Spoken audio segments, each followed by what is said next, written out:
মাছের চেয়েও যদি মাছের ডিম অংশ বেশি বের হয় তাহলে এই রেসিপিটি ফলো করে যদি একবার মাছের ডিম রান্না করেন তাহলে আপনারা কখনোই আর মাছের ডিমকে বেশি মনে করবেন না। যাই হোক, আজকে সারাদিন কী করলাম এবং মাছের ডিম কিভাবে রান্না করতে হয় ফুল প্রসেসটাই আমি আজকে আপনাদের সাথে শেয়ার করব।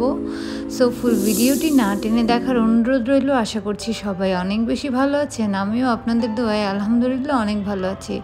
সো আপনারা তো দেখতেই পাচ্ছেন যে এটা হচ্ছে রুই মাছের ডিম, আর রুই মাছের ডিমের মধ্যে এরকম মোটা মোটা রগের অংশ থাকে। মূলত এই প্রসেসটা এভাবেই করতে হয়, এভাবে সুন্দর করে পরিষ্কার করে রগগুলো ফেলে দিয়ে তারপরে রুই মাছের ডিমটা ভালো মতো এভাবে পরিষ্কার করলে হয় কি রুই মাছটা একদম মাছের ডিমটা একদম সুন্দর মতো পরিষ্কার হয়ে যায়। আর মাছের ডিমগুলো এরকমই, আসলে আপনি যতই ধুবেন না কেন লাল পানি বেরিয়ে হবে। তো এভাবে তারপরে এক পর্যায়ে চটকিয়ে নিলে হয় কি যে রগগুলো থাকে সেগুলো হাতের মধ্যে চলে আসে। আর আমি যে রান্নাটা আজকে যেভাবে করব এভাবে চটকিয়েই আমাকে নিতে হবে, না হলে দলা পেকে যাবে। তো মাছের ডিমের জন্য আমি পেঁয়াজ কুচি নিয়ে নিলাম অল্প পরিমাণে, যেহেতু এই মাছের ডিমটা এমনিতেই অনেক বেড়ে যায় রান্নার পরে। তো রুই মাছের ডিমের জন্য প্রথমে আমি পেঁয়াজ দিয়ে দিলাম কড়াইতে, তারপরে হচ্ছে টমেটো, কাঁচামরিচ, আদা, রসুন সামান্য পরিমাণে আমি কেটে আলাদা করে সাইডে রেখেছি। পেঁয়াজটা হালকা গোল্ডেন ব্রাউন হলে আমি সেগুলো অ্যাড করব। আমার পেঁয়াজটা মোটামুটি ভাজা শেষ, আর এই অবস্থাতেই আমি টমেটো এবং আদা, রসুন এবং কাঁচামরিচ কেটে রেখেছিলাম সেগুলো দিয়ে দিব। আর যদি আমি একদম সাথে সাথেই দিয়ে দিতাম তাহলে হতো কি পেঁয়াজটা গলতে একটু সময় নিত। আর পেঁয়াজটা যদি না গলে তরকারি হোক বা যে কোনো জিনিস হোক, পেঁয়াজ যদি আস্তে আস্তে থাকে তাহলে দেখতে তরকারির চেহারাটা খুব সুন্দর লাগে না, আমার কাছেও ভালো লাগে না। সো এভাবে সুন্দর করে আমি টমেটো, পেঁয়াজ, কাঁচামরিচ, আদা, রসুন বাটার ভালো মতো করে কষিয়ে নিচ্ছিলাম। কষিয়ে কি আদা রসুনের কাঁচা ভাবটা যত পর্যন্ত না যাবে তত পর্যন্ত একটু ভেজে নিয়েছিলাম। তার মধ্যে আমি হালকা পরিমাণে একটু পানি অ্যাড করে দিয়েছিলাম যেন মশলাটা পুড়ে না যায়। আর আদা দিলে এমনিতেও মশলা খুব তাড়াতাড়ি পুড়ে যাওয়ার সম্ভাবনা থাকে। তো এই তো আপনারা দেখতেই পাচ্ছেন যে আমি এখনও পর্যন্ত কোনো মশলা অ্যাড করিনি, তারপরেও কালারটা কত সুন্দর হয়ে এসেছে শুধুমাত্র টমেটো দেওয়ার ফলে। আর টমেটোটা একদমই অপশনাল, আপনারা চাইলে দিতেও পারেন অথবা না দিলেও কোনো প্রবলেম নেই। আর যেহেতু শীতের টমেটো, শীতকালে টমেটো আমার কাছে একটু ভালো লাগে, একটু টক টক লাগে, তরকারি দিয়ে খেতেও অনেক পছন্দ করে আমাদের বাসার সবাই। তো তারপরে আমি একে একে করে সব শুকনো মশলাগুলো দিয়ে দিচ্ছিলাম। প্রথমে হলুদের গুঁড়ো, তারপরে মরিচের গুঁড়ো, তারপরে আমি হয়তো বা ধনিয়ার গুঁড়ো দিব, আর একটু সামান্য পরিমাণের জিরের ফাঁকি দিব। আর রুই মাছের সাথে আমি সবসময় ধনিয়া পাতাটা মানে ইউজ করাটা থেকে বিরত থাকি। আমার কাছে রুই মাছটা জিরের ফাঁকি দিয়ে রান্না করতেই বেশি ভালো লাগে, আর আমি তাই করি। আর যেহেতু এটা রুই মাছের ডিম আমিও তাই করলাম যে আমি জিরার ফাঁকি দিয়ে দিলাম। তবে অনেকে চাইলে ধনিয়া পাতাও শেষে অ্যাড করে ফেলতে পারেন, এটা আপনাদের উপর। আমার কাছে আমি করি না, এটা আমার ব্যক্তিগত চয়েস। আর আমার এই রান্নাটাই আমার বাসার সবাই পছন্দ করে। তো মশলাটা ভালো করে কষিয়ে আমি মাছের ডিমগুলো যেটা সুন্দর করে চটকিয়ে রাখা হয়েছিল সেই ডিমটা আমি আস্তে করে ছেড়ে দিলাম। আর কড়াইয়ের মধ্যে যে সামান্য পরিমাণে ডিম লেগেছিল ওটা একটু পানি দিয়ে আমি বাকি অংশটুকু দিয়ে দিলাম। আর এই জিনিসটা খুব ফাস্ট করতে হবে আর নাড়ার মধ্যে রাখতে হবে, কারণ না হলে যেহেতু এটা ডিমটা খুব তাড়াতাড়ি দলা পেকে যায়। আর একবার দলা পেকে গেলে সেগুলো ভাঙতে মানে খুবই কষ্ট হয়ে যায়, হাত ব্যথা হয়ে যায়। এর মধ্যে আমি রান্না করলে চুলা নষ্ট হবে না এটা তো একদমই সম্ভব না। তো চুলার মধ্যেও সামান্য পরিমাণে ঝোল পড়ে গেল। যাই হোক, এই হচ্ছে অবস্থা। নাড়াচাড়ার মধ্যেই রাখতে হবে এই প্রসেসটা। নাড়াচাড়ার করলে দেখা যাবে যে ডিমটা আর জমে যাবে না। আর একদিকে যদি ডিম জমে যায় তখন আর এই রেসিপিটা হচ্ছে এরকম যে জমে গেলেও খেতে ভালো লাগবে না। এটা রান্নাটাই এরকম যে একটু ঝুরি ঝুরি থাকবে। মাছের ডিম যেরকম মানে ঝুরি ঝুরি হয় সেরকম ঝুরি ঝুরি থাকবে, এটা রান্নাটাই এরকম। আবার এটা দিয়ে মানে মাছের ডিম দিয়ে অনেক ধরনেরই রেসিপি করা যায়। আজকে আমি এটা আপনাদের মাঝে শেয়ার করলাম, আর ইনশাল্লাহ সামনে আরও অন্য কিছু করে আপনাদেরকে দেখাবো ইনশাল্লাহ যদি বেঁচে থাকি। তো সবাই দোয়া করবেন যেন আপনাদের মাঝে আমি সুন্দর সুন্দর ভিডিও নিয়ে আসতে পারি। আর আপনারাও আমার ভিডিওগুলোতে লাইক, কমেন্ট, শেয়ার করবেন এবং এবং আমার চ্যানেলটিকে সাবস্ক্রাইব করে দিবেন। যারা ফেসবুক থেকে দেখছেন পেজটাকে ফলো দিয়ে দিবেন।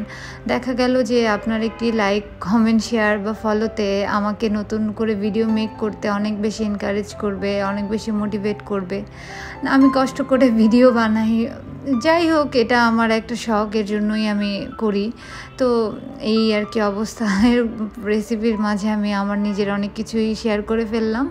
তো হালকা পরিমাণে পানি দিয়ে আমি ঢাকনা দিয়ে ঢেকে দিব এখন। আর এটা হতে বেশি সময় লাগে না, মাছের ডিমটা সেদ্ধ তো হতে একদমই কম সময় লাগে। তো আমি একদম আঁচটা লো করে দিয়ে 10 মিনিটের মতো জাল করব।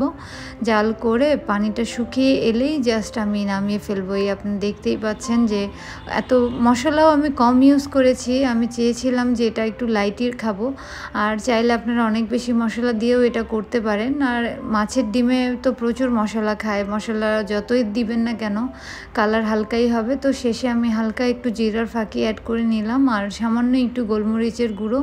যেহেতু কাঁচামরিচের পরিমাণ খুবই কম দিয়েছিলাম, তাই একটু হালকা গোলমরিচের গুঁড়ো দিয়ে দিলাম, যেন মানে আমার যে ইনগ্রিডিয়েন্টগুলো আছে বা মাছের ডিমের মধ্যে ঝালটা, স্পাইসটা সুন্দর করে এনহ্যান্স হয়, এই চিন্তাভাবনা করে। তো আপনারা দেখতেই পাচ্ছেন যে আমি একদমই শুকিয়ে ফেলেছি সব কিছু কড়াইতে। একদম তেলের পরিমাণও আমি খুব কম ইউজ করেছি, তেলটাও সামান্য করে ভেসে আসছিল। আর এর মধ্যেই আমার রান্নাটাও ডান হয়ে গিয়েছিল। এটা আমার বাসার সবাই অনেক পছন্দ করে, স্পেশালি নাফিস এই রান্নাটা খুব পছন্দ করে। এটা রান্না করলে নাফিস 4-5 দিন যাবত, মানে যতদিন যাবত এটা শেষ না হয়, মানে এটাই দিয়েই ও খাবার খায়, ওর খুবই ফেভারিট। তো এই হচ্ছে আমার ফাইনাল লুকটা। আমি টেবিলে এনে সার্ভ করে রাখলাম। তো যেহেতু এখন দুপুর টাইম ছিল, আর আজকে একদমই রোদ উঠেনি, সারাদিনই কুয়াশার মধ্যে। আর এমনিতেই শীতের দিন বাসায় বসে থাকতে সারাদিন ভালো লাগে না, তাই ভাবলাম একটু নিচের থেকে হেঁটে আসি আমি আর আমার শাশুড়ি মিলে।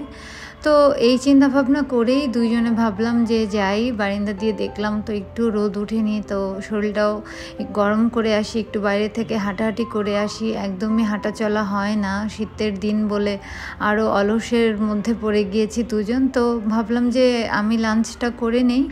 এর মধ্যে আমি আমার লাঞ্চটা রেডি করে নিয়েছি। আপনারা দেখতেই পাচ্ছেন যে আমি কিছুদিন যাবত একটু ডায়েটটা ফলো করছি আমার। তো এখানে আমি আমার ডায়েটের ফুডটা খেয়ে নিচ্ছিলাম, তারপরে ভাবলাম যে মাথায় তেল দিয়ে আমি নিচে যাব একটু হেঁটে। এটা আমি একটা স্পেশাল অয়েল আমার ড্যান্ড্রফের জন্য বানিয়েছি, তো আপনারা চাইলে আমি আপনাদের মাঝেও শেয়ার করব। এটা ইউজ করলে ড্যান্ড্রফ একদমই থাকে না।